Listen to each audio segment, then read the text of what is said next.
வாழ்க வையகம், வாழ்க வையகம், வாழ்க வளமுடன். குரு வாழ்க, குருவே துணை. தியானமே யோகம், யோகமே ஞானம். தமிழ் ஆனந்த யோகம். வாழ்க வளமுடன். தமிழ் ஆனந்த யோகத்தின் இன்றைய சிறப்பு சிந்தனை துளி, இறைநிலையின் ஆற்றல். நாம் உணவு உட்கொள்கிறோம், ஏனெனில் அது மனித வாழ்விற்கு உயிராற்றலை வழங்குவதற்கான அவசிய தேவையாகிறது. நாம் உலகம் என்ற கோளின் மீது வாழ்கிறோம். உலகம் விரைவாக தன்னைத்தானே ஒரு நாளைக்கு ஒரு சுற்று என்று சுற்றிக் கொண்டே இருக்கிறது. உலக சுழற்சி விரைவால் கனத்த பொருட்கள் மையம் நோக்கி நகர்வது, சென்ட்ரிபிட்டல் ஃபோர்ஸ் லேசான பொருட்கள் புறப்பகுதி நோக்கி நகர்வது, சென்ட்ரிஃபியூகல் ஃபோர்ஸ் இயல்பான நிகழ்ச்சிகள். இதனால் உடலில் உள்ள கனத்த அணுத்திரள்கள் புவியீர்ப்பு ஆற்றலால் நாள்தோறும் உதிர்த்து கொண்டே இருக்கின்றன. அவ்வாறு உதிர்ந்து போகும் இடங்களில் புதிய அணுத்திரள்கள் தேவைப்படுகின்றன. உணவு, நீர், காற்று இவை மூன்றும் இணைந்துதான் அணுத்திரள்களின் தேவை நிறைவு செய்யப்பட வேண்டி உள்ளது. எனவே உணவு மனித வாழ்விற்கு இன்றியமையாததாகும். நாம் உண்ணும் உணவானது ரசம், இரத்தம், தசை, கொழுப்பு, எலும்பு, மஜ்ஜை, சுக்கிலம் என 7 தாதுக்களாக ஒன்றிலிருந்து மற்றதாக தரம் மாறி உடலில் அந்தந்த தாதுக்களோடு இணைந்து உடல் இயக்கம் நீடிக்கின்றது. உண்ட உணவை 7 தாதுக்களாக தரம் மாற்றுவது யார்? உண்டவனுக்கோ அவனுடைய நண்பர்களுக்கோ உறவினர்களுக்கோ உணவை தாதுக்களாக மாறும் கலைகளில் ஒன்று கூட தெரியாது. பின்னர் யார் அந்த செயலை செய்து கொண்டிருப்பது? புலன்களுக்கெட்டாத பூரணம், பேராற்றல், பேரறிவு இம்மூன்றையும் உடைய ஓர் எல்லாம் வல்ல பேராற்றல் தான் தன்னிருக்க சூழ்ந்தழுத்தும் ஆற்றலால் எல்லா உயிர் உடல்களிலும் ஊடுருவி இத்தகைய அரிய செயல்களை செய்து கொண்டிருக்கிறது. இதனை இயற்கை நியதி என்றும் இறைநிலையின் ஆற்றல் என்றும் வழங்கி வருகிறோம். இறைஞான ஆசிரியர் நன்மணி ஐயா அவர்களுக்கு நன்றிகள். வாழ்க வளமுடன் ஐயா.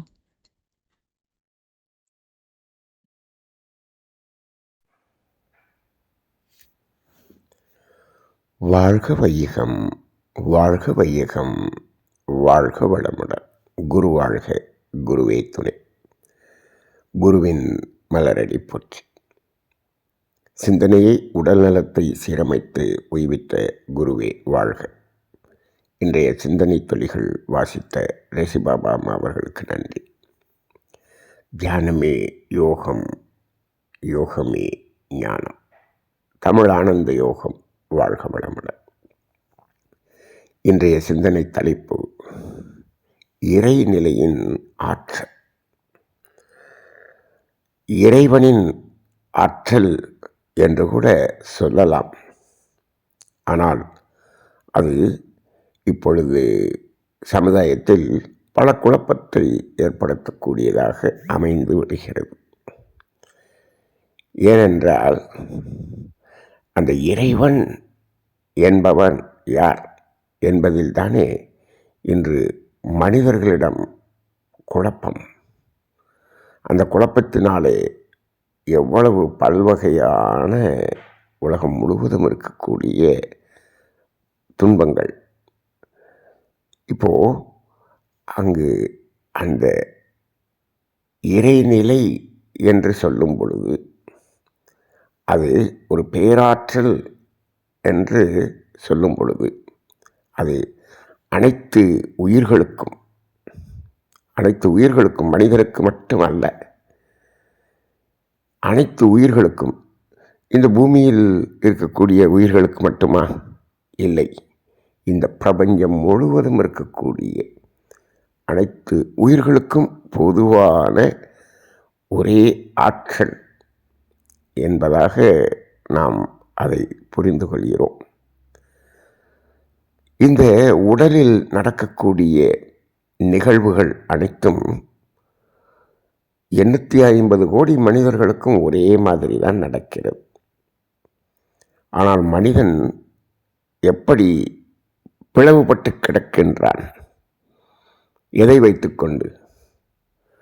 அந்த இறைநிலை என்ற ஒரு ஆற்றலை புரிந்து கொள்ளாமல் அதை தனித்தனியாக பிரித்து பிரித்து பிரித்து பார்க்கும் நிலையில் அவன் பிரிந்து, அந்த பிரிவு அவற்றிற்குள் இன்னும் பிரிவாக பிரிவாக பிரிவாக பிரிந்து பிரிந்து கிடக்கின்றான். ஆனால் உடல் என்பதோ ஒரே மாதிரியான இயக்கத்தை கொண்டுள்ளதாகத்தான் இருக்கிறது. உள்ளே ஓடக்கூடிய இரத்த ஓட்டம் ஒரே மாதிரியாகத்தான் ஓடுகிறது. இந்த உடலுக்குள்ளாக இயக்கம் என்று ஒன்று நடக்கிறதே, அது ஒரே மாதிரியாகத்தான் நடக்கிறது. ஆனால் இந்த மனிதன் உருவாக்கிய அந்த நம்பிக்கைகள், அவைகள்தான் வேறுபட்டு வேறுபட்டு வேறுபட்டு மனித மனங்களில்தான் அத்துணை வேறுபாடும். இதனால் எவ்வளவு குழப்பம், எவ்வளவு குழப்பம். ஆக இப்போ அந்த இறைநிலையின் ஆற்றல் என்று சொல்லும் பொழுது ஒரே ஆற்றல் தான், ஒரே சக்தி, ஒரே ஒரு பேராற்றல். அதுதான் இந்த ஒவ்வொரு உடலிலும், மனிதன் மட்டுமல்ல, ஐந்தறிவு விலங்கினங்களாக இருந்தாலும் சரி, ஐந்தறிவிலிருந்து கீழே ஓரறிவு தாவரம் வரை அதே ஆற்றலினுடைய இயக்கம்தான் நடைபெறுகிறது என்பதை எப்பொழுது மனிதகுலம் உணர்ந்து கொள்கிறதோ அப்பொழுதுதான் இந்த மனிதர்களிடையே இருக்கக்கூடிய வேறுபாடுகள் குறையும். ஒரு தனி மனிதன் அதை புரிந்து கொள்ளும் பொழுது அது இந்த உலக அமைதி என்பதற்கான ஒரு விதையாக அமையும் என்பதுதான் வேதாத்திரியம். சரி, அப்படிப்பட்ட அந்த இறைநிலையின் ஆற்றலை மகரிஷி அவர்கள் எளிமையாக புரிந்து கொள்வதற்கு இந்த தத்துவத்தை தான் அடிக்கடி சொல்லிக் கொண்டிருப்பார்கள். இப்பொழுது பாருங்கள், இந்த உடல் இருக்கிறது. இந்த உடல் இருக்கிறது என்று சொன்னால் அது பஞ்சபூதங்களின் ஒரு கலவை என்று தத்துவம் சொல்லுகிறது. ஆனால் விஞ்ஞானம் என்ன சொல்லுகிறது? இது செல்களினாலான ஒரு அமைப்பு என்று சொல்லுகிறது. சரி, வைத்துக்கொள்வோம். இந்த செல்களில் ஏதாவது மதம் சார்ந்த செல்கள், அவர்களுக்கு வேறு மாதிரியான செல்கள், இவர்களுக்கு வேறு மாதிரியான செல்கள் என்றெல்லாம் சொல்ல முடியுமா? விஞ்ஞானம் எல்லா மதத்தினருக்கும் ஒரே மாதிரியாகத்தான் மருத்துவம் செய்கிறது. அதில் வேறுபாடு இல்லை, வேறுபாடு இல்லை. ஆனால் மனிதன் மட்டும் ஏன் வேறுபாடு கொண்டிருக்கின்றான் என்று சொன்னால், அந்த ஒரே ஒரு ஆற்றலை புரிந்து கொள்ளாத ஒரு நிலை. சரி, இந்த 5 பஞ்சபூதங்கள் இணைந்த இணைப்பாக இருந்தாலும் இந்த ஈர்ப்பு சக்தி என்று சொல்லக்கூடிய, இந்த பூமியின் ஈர்ப்பு சக்தி என்று சொல்லுகிறோமே, அந்த ஈர்ப்பு சக்தி என்பதின் அடிப்படையிலே கனத்த அணுக்கள் எல்லாம் மையம் நோக்கி செல்வதும், லேசான அணுக்கள் எல்லாம் மேல் நோக்கி வருவதும், இது ஒரு விஞ்ஞானம், இது இயற்கை. சரி, இப்போது அப்படி இந்த பூமியில் வாழ்ந்து கொண்டிருக்கக்கூடிய ஒவ்வொரு உயிரினங்களிலும் நடக்கக்கூடியது. இப்போது நமது உடலிலே செல்கள் என்று சொல்லுகிறோம். அந்த செல்கள் கனத்த செல்களாக மாறும்போது அவை இந்த பூமியின் ஈர்ப்பு விசை என்று சொல்லுகிறோமே, சென்ட்ரிபீட்டல் ஃபோர்ஸ் என்று சொல்லுகிறார்கள். அதன் அடிப்படையிலே அது கீழ் நோக்கி இழுக்கப்பட்டு இந்த பூமியோடு இணைந்து விடுகிறது. அது ஏன் கனத்த அணுக்களாக மாறியது? செல்கள், கனத்த செல்கள் என்று சொல்கிறோம். அது சாதாரணமாக செல்கள் தானே. கனத்த செல்கள் என்று சொன்னால் கழிவுகள் தேங்க தேங்க தேங்க அது கனத்த செல்களாக மாறுகிறது. அப்போ கழிவுகளை உள்ளடக்கிய செல்கள் என்னாகிறது? உடலிலிருந்து உதிர்ந்து விடுகிறது. அப்போ அங்கே செல்களில் ஒரு குறைபாடு ஏற்படுகிறது. அப்போ என்ன செய்ய வேண்டியிருக்கிறது? புதிய செல்கள் உருவாக்கப்பட வேண்டும். தினந்தோறும் பல ஆயிரம் செல்கள் நம் உடலிலிருந்து வெளியேறிக்கொண்டே தான் இருக்கிறது. அது மீண்டும் புதிய செல்கள் உருவாகி கொண்டு தான் இருக்கிறது. அந்த புதிய செல்கள் உருவாக வேண்டும் என்று சொன்னால் அதை உருவாக்குவது யார்? அதுதான் அந்த இறைநிலையின் ஆற்றல், இயற்கையின் ஆற்றல் என்று சொல்கிறோம். இதை பொதுவாக இயற்கை அது தானாக உருவாகிறது என்று விஞ்ஞானம் சொல்லும். தானாக என்று சொன்னால் எப்படி தானாக உருவாகும்? ஏதாவது ஒரு ஆற்றல் இல்லாமல் உருவாக முடியுமா? அப்போ அந்த இடத்தில்தான் நம்ம இந்த யூனிஃபைடு ஃபோர்ஸ் என்று சொல்கிறோமே, அதை உணர்ந்து கொள்ள வேண்டும். இப்போது அந்த யூனிஃபைடு ஃபோர்ஸ் என்ற ஒரு வார்த்தை இருக்கிறது, பிரபஞ்ச ஒருங்கிணைப்பு ஆற்றல். அது ஒன்றாகத்தான் இருக்க முடியும். இந்த இடத்திற்கு எப்பொழுது மனிதன் ஒரு புரிதலுக்கு வருகிறானோ, அங்கு அந்த மதம் என்பதை கடந்து மனிதம் என்ற ஒரு நிலைக்கு வந்து விடுவான். அப்பொழுது இந்த உலகில் போர் என்று எதுவும் இருக்காது, எந்த சண்டை என்பதும் இருக்காது, பிணக்கு இருக்காது, மக்கள் எல்லாம் மகிழ்ச்சியாக இருப்பார்கள். இந்த ஒன்றுதான் அத்தனை மக்களையும் பிளவுபடுத்தி கொண்டிருக்கிறது. நல்ல வேளை ஐந்தறிவு ஜீவனிலே அவைகள் அந்த இறைவன் என்ற ஒன்றை வைத்துக்கொண்டு அவர்கள் மதம் என்று பிரிந்து வாழ்வது இல்லை அங்கு. அதனால்தான் அவைகளாவது தேவைகள் நிறைவேறியவுடன் மகிழ்ச்சியாக இருக்கிறது. சரி, இப்போ அப்படி புதிய செல்கள் உருவாக வேண்டும். அப்போ அதற்கு நாம் என்ன செய்கிறோம் என்று சொன்னால் உணவு எடுத்துக்கொள்கிறோம். இப்போது வெளியிலிருந்து நாம் உடலுக்குள்ளாக எடுத்துக்கொள்ளக்கூடிய அந்த பஞ்சபூதங்கள் எது என்று சொன்னால் நிலம், நீர், காற்று. இது மூன்றும் நாம் என்ன பண்ணுறோம், நம்ம உடலுக்குள்ளாக ஈர்த்துக்கொள்கிறோம் என்பதை தெரிந்து உணர்கிறோம், அவ்வளோதான். அதில் கூட இந்த உணவு, நீர் இந்த இரண்டும் நமது சென்ட்ரல் நர்வஸ் சிஸ்டம் அப்படிங்கிறது மூலமாக நாம் அதை உள்ளே செலுத்துகிறோம், நாம் எடுத்துக்கொள்கிறோம். காற்று என்பது அது அட்டானமஸ் நர்வஸ் சிஸ்டத்தில் வந்துடுது. நெருப்பு என்பது கூட அப்படிதான் வருகிறது, அதை நாம் உணர்வது இல்லை. இது மூச்சு என்பதனால் உணர்கிறோம், அது நமக்கு அந்த உணர்வாக தெரியாததுனால அதுவும் தானியங்கி நரம்பு மண்டலத்தின் மூலமாக எடுக்கப்படுகிறது. அதற்கு மேல் உயிராற்றல் என்ற ஆகாயம். சரி, அந்த உயிராற்றல் என்ற ஆகாயம் அது ஈர்க்கப்படுகிறதா என்று சொன்னால் அது இல்லாத இடமே இல்லை இந்த பிரபஞ்சத்தில். இந்த பிரபஞ்சம் முழுவதுமே அந்த விண்யெனும் நுண் துகள்களாகத்தானே இருக்கிறது. அப்போ அந்த அடிப்படையில் அது தானாக அது எங்கும் நிறைந்து இருக்கக்கூடியது. நாம் ஒன்று தான் செய்யணும். என்ன செய்யணும்னா, அது திணிவாக நமது உடலில் இருப்பாக இருப்பதற்குரிய அதை ஈர்த்து வைக்கக்கூடிய அந்த ஒரு பொக்கிஷம் என்று சொல்கிறோம், அதை மட்டும் நாம் உருவாக்கினால் போதும். அது எது என்று சொன்னால் அதுதான் விந்துநாதம் என்று சொல்லக்கூடிய சுக்கிலம் என்று சொல்லுகிறோம். இதை சித்தர்கள் கண்டு உணர்ந்திருக்கிறார்கள். அதுதான் உயிர் ஆற்றல் என்பதை உடலுக்குள்ளாக ஈர்த்து வைக்கக்கூடியது.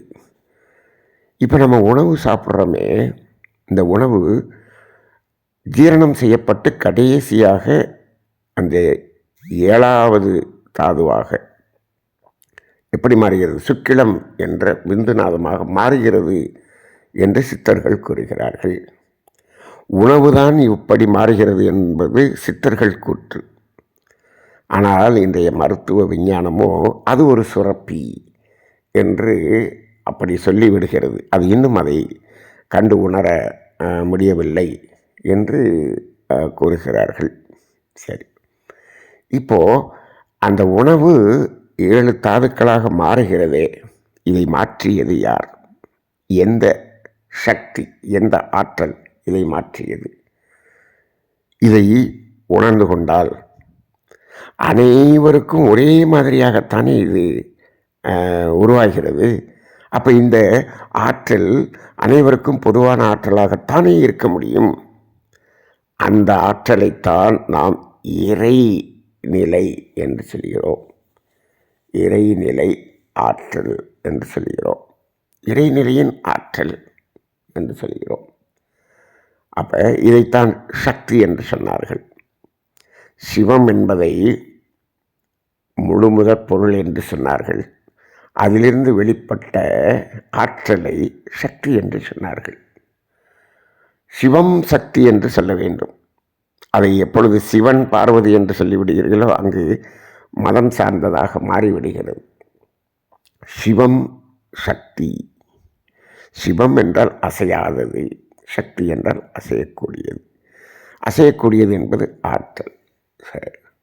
இதைத்தான் அதாவது பூரணம், அறிவு, விரைவு என்று மகரிஷி சொல்வார்கள். பூரணம் என்பது முழுமை, அதிலிருந்து வெளிப்பட்டது பேராற்றல், பேரறிவு என்று. இப்போ இங்கே இந்த உணவு 7 தாதுக்களாக மாற்றப்படுகிற அந்த ப்ராசஸ் இருக்கிறதே, அதைத்தான் நம்ம என்ன சொல்கிறோம்? ஜீரணம் என்று சொல்கிறோம், டைஜஷன் என்று சொல்கிறோம். இப்போது அதை செய்யக்கூடியது ஆற்றலும் அறிவும். ஆற்றல் இல்லை என்றாலும் நடக்காது, அறிவு இல்லை என்றாலும் நடக்காது. இந்த ஆற்றலும் அறிவும் தான் அதை செய்கிறது. எந்த ஆற்றலும் அறிவும்? அந்த பூரணம் என்ற அந்த இறைநிலையின் ஆற்றலும் அறிவும் தான் அதை செய்கிறது. எங்கே? உடலுக்குள்ளாக. அப்போ உடலுக்குள்ளாக இதை செய்யக்கூடிய ஒரு அறிவு என்று ஒன்று இருக்கிறது. இதை 6வது அறிவு என்பது ஒட்டுக்கொள்ள மறுக்கிறது. அதுதான் விஞ்ஞானம். விஞ்ஞானிகள் இதை ஏற்றுக்கொள்ள முடியவில்லை. ஏனென்று சொன்னால் அறிவு என்றாலே இந்த 6வது அறிவு மட்டும்தான் என்று எண்ணிக்கொண்டிருக்கக்கூடிய இன்றைய விஞ்ஞானம், இன்றைய சமுதாயம். விஞ்ஞானம் என்ன சொல்லுதோ அதை சமுதாயம் அப்படியே நம்பும். சரி, ஆனால் அப்போ என்ன ஆகுது? இந்த உடலுக்கு அறிவு இருக்கிறது என்பதை அவர்கள் இன்னும் புரிந்து கொள்ளவில்லை. நாம் தமிழானந்த யோகத்திலே அடிக்கடி சொல்லுவோம், அறிவு என்பது ஒரு மனிதனில் எது அறிவாக இருக்கிறது என்று கேட்டால் 3 வகையான அறிவு இருக்கிறது என்று சொல்லுவோம். அது ஒரே அறிவுதான், 3 நிலைகளில் இருக்கிறது என்று சொல்லுவோம். இப்போ பாருங்க, முழுமையான அறிவாகிய தெய்வம் ஒன்று. சரி, அடுத்து உயிரினங்கள் தோன்றுவதற்கு முன் ஜடப்பொருள்களாக இருக்கும்போது இருக்கக்கூடிய அறிவு என்று ஒன்று. உயிரினங்கள் என்று தோன்றிய பிறகு அறிவு என்பது ஒன்று. இது அந்த அறிவினுடைய நிலை. மகரிஷி அவர்கள் தெளிவாக கூறியிருக்கிறார்கள். அறிவின் நிலை என்று. முற்றறிவு, அதான் பேரறிவு. அது சுத்த வெளியாகிய இறை வெளி. சரி, ஜடப்பொருள்களில் அந்த அறிவு வடிவம், குணம், இயக்க ஒழுங்கு என்று அழகாக விளக்குகிறார்கள். உயிரினங்களில் வரும்போது உணர்தல், இன்ப துன்பம் அனுபவித்தல், இரண்டிடையே வேறுபாட்டை கணித்தல் என்று உயர்ந்து வருகிறது.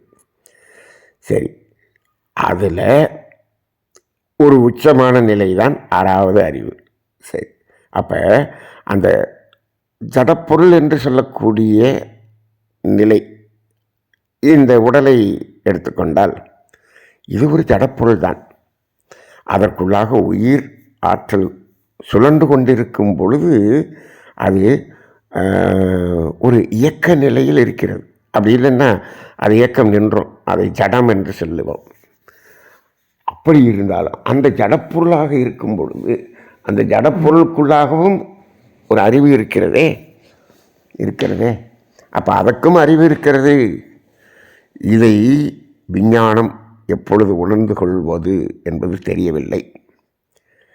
சரி, விஞ்ஞானம் அது தான் உணர்ந்ததை மட்டுமே உண்மை என்று சொல்லி கொண்டிருக்கக்கூடிய ஒரு எல்லைகட்டிய நிலை.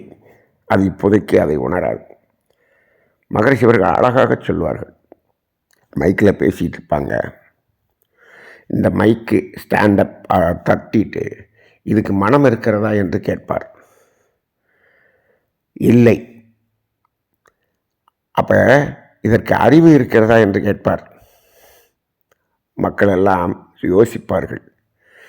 இந்த ஸ்டாண்டுக்கு மனம் இல்லைப்பா, ஆனால் அறிவு இருக்கிறது என்று சொல்லுவார். இந்த கல்லுக்கு மனம் இல்லை, ஆனால் அறிவு இருக்கிறது என்று சொல்லுவார். அப்போ அந்த ஜடப்பொருளுக்கும் அறிவு இருக்கிறது. அப்போ இந்த உடலில் ஜீரணம் என்பதை செய்வது எது என்று சொன்னால் அந்த இறைநிலையின் ஆற்றல், அறிவு. அப்போ அந்த ஆற்றலும் அறிவும் தான் அந்த ஜீரணம் என்பதை செய்கிறது. இதை எந்த மருத்துவ விஞ்ஞான பரிசோதனை கூடத்திலும் இதை செய்ய முடியாது.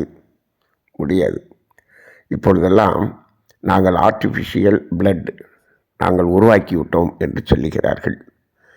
சரி, ஆர்டிஃபிஷியல் பிளட்டை நீங்கள் எப்படி உருவாக்குனீங்க? ஏதோ கெமிக்கலை வச்சு அவங்க ஏதோ ஒரு வகையில் உருவாக்கிட்டாங்கன்னு வச்சுக்குவோம்.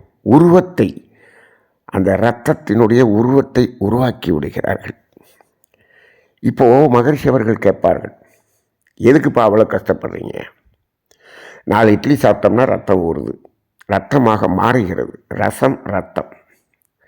இதே 10 இட்லியை அந்த லேபில் கொடுப்போம், இல்லை ஒரு பெரிய 2 பிளேட் பிரியாணி கொடுப்போம், அதை அப்படி ரத்தமாக அதை மாற்றுங்கள் உங்களுடைய பரிசோதனை கூடத்தில் என்று சொன்னால் முடியுமா என்று கேட்டால் அது இயலாது.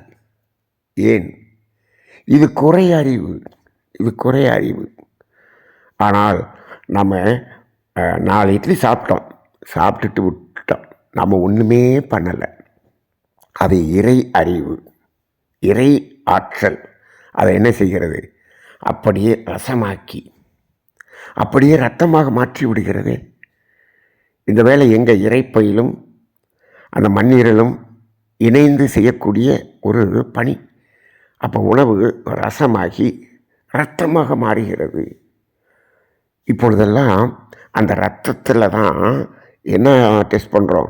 இதில் இவ்வளவு புரதம் இருக்கிறது, இவ்வளவு வைட்டமின் இருக்கிறது, இவ்வளவு கால்சியம் இருக்கிறது, இவ்வளவு ஜிங்க் இருக்கிறது, இது இருக்குது, அது இருக்குது, இது இருக்குதுன்னு அத்தனையும் நாம் என்ன பண்ணுறோம்? நாம் பரிசோதனை செய்து கண்டுகொள்கிறோம். இதெல்லாம் இவ்வளவு இருக்கணும், அவ்வளவு இருக்கணும், இதற்கு தகுந்தாற்போல் உணவு எடுக்கணும், இப்படின்லாம் நம்ம சொல்லிக்கிட்டு இருக்கிறோம். ஆனால் அப்போ என்ன பண்ணிட்டோம்? அந்த இரத்தத்தில் இதெல்லாம் இருக்கணும் அப்படின்னு சொல்லிட்டோம். இரத்தத்தில் இதெல்லாம் இருந்தால் முழுமையான ஆரோக்கியம் வந்து விடுமா என்றால், இப்போது இந்த இடத்தில் தான் மகரிஷியினுடைய இந்த தத்துவத்தை நம்ம இன்னும் கொஞ்சம் சிந்திச்சு பார்க்க வேண்டியிருக்கு. உணவு ரசமாகி ரத்தமாகி ரைட்டு, அதோடு நின்றுச்சுன்னா போதுமா? அப்படியே நின்றுட்டா மனிதன் உயிர் வாழ முடியுமா? இல்லை. அதுக்கு அடுத்து என்ன ஆகிறது? சதையாகி, கொழுப்பாகி, எலும்பாகி, அதாவது மஜ்ஜையாகி, அதற்கடுத்து சுக்கிலமாகி, அந்த ப்ராசஸ் வரைக்கும் போகணும். அப்படி இல்லாட்டி மனிதன் உயிர் வாழ முடியாது. இப்போ என்ன செய்யலாம்? ரத்தத்தில் எல்லா டெஸ்ட்டும் பண்ணியாச்சு, எல்லாமே இருக்க வேண்டியதெல்லாம் சரியாக இருக்கிறது. லேபில் டெஸ்ட் பண்ணோம், எல்லாமே பர்ஃபெக்டாக இருக்குது. உயிர் மட்டும் போயிடுச்சு. அதுக்கு நாங்கள் ஒன்றும் பண்ண முடியாது. இதுதான் மருத்துவர்கள் சொல்லக்கூடியது. இதுதான் அந்த காலத்தில் சொல்லுவாங்க, ஆப்ரேஷன் சக்ஸஸ், பேஷண்ட் டயர் அப்படின்னு. இப்போது நீங்கள் ரத்தத்தில் இத்தனையும் இருக்கிறது, அது எது? இந்த உணவு தான் அப்படி மாறியது. இந்த உணவில் இருக்கக்கூடியதான் அப்படி மாறியதுன்னு வச்சுக்குவோம். இருந்தாலும் அது சுக்கிலம் என்ற நிலைக்கு சென்று அங்கு சுக்கிலமாக மாறி அது இருக்கும் பொழுது தான் இந்த உடலில் உயிர் தங்கும், இல்லாட்டி உயிர் தங்காது.